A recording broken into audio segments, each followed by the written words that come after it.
pataiko, pasislėpęs už užtvaros. Jomantas Seibučiui 2 sekundės atakai. Spėja išmesti kamuolį Renaldas Seibutis.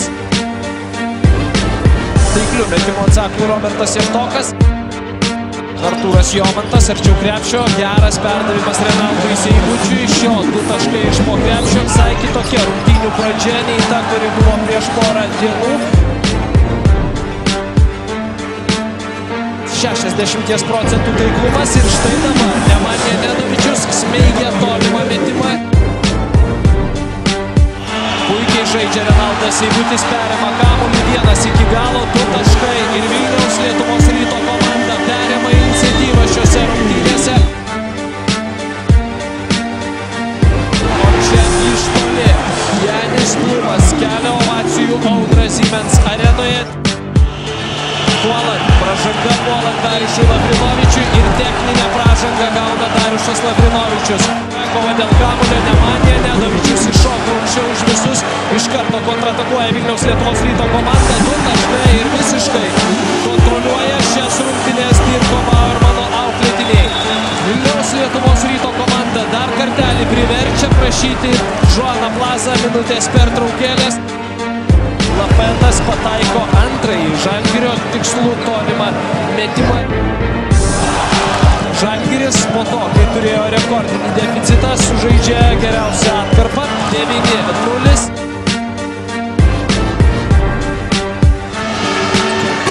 Pataiko iš toli ir lygina rezultatą Kauno Žalgirio puolėjas. Kšištofas Lavrinovičius iš toli pataiko dar vieną metimą, 16-asis Kšištofo Lavrinovičiaus taškas. Susikeičia Popovičius su Jevtoku dengiamaisiais, bet tai nesutrukdo Nemanja Nedovičiui nerti arčiau krepšio.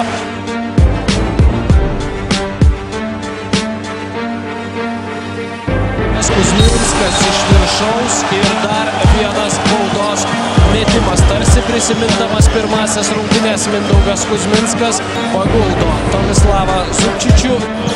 Laukti nebėra ko. Vilniaus Lietuvos Ryto krepšininkai tą puikiai supranta. Kaukėnas veržiasi po krepšių, pašokina Seibutį, blokas, įspūdingai žaidžia Katelinas. 3-1. Čia lengvi taškai Janį buvo išvedantis Vilniaus Lietuvos Ryto komanda į priekį. 8-0. Sostinės krepšininkų atkarpa. Lavrinovičius labai toli išėjęs nuo krepšio, nuo lentos. Kokį įspūdingą metimą pataiko Nemanja Nedovičius. Nemanja Nedovičius pelno ne tik 2 taškai iš po krepšio, dar stos mesti vieną baudos metimą. Nemanja Nedovičius. Prasidėjo paskutinė kėlinio minutė.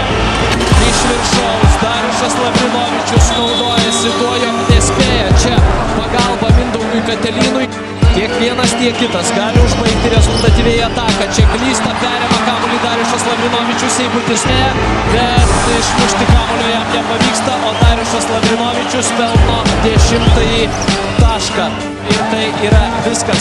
Galutinis rezultatas 77-71. Kauno Žalgiris iškovoja antrąją pergalę, dabar pirmauja 2-0 ir laukia trečiosios rungtynės Žalgirio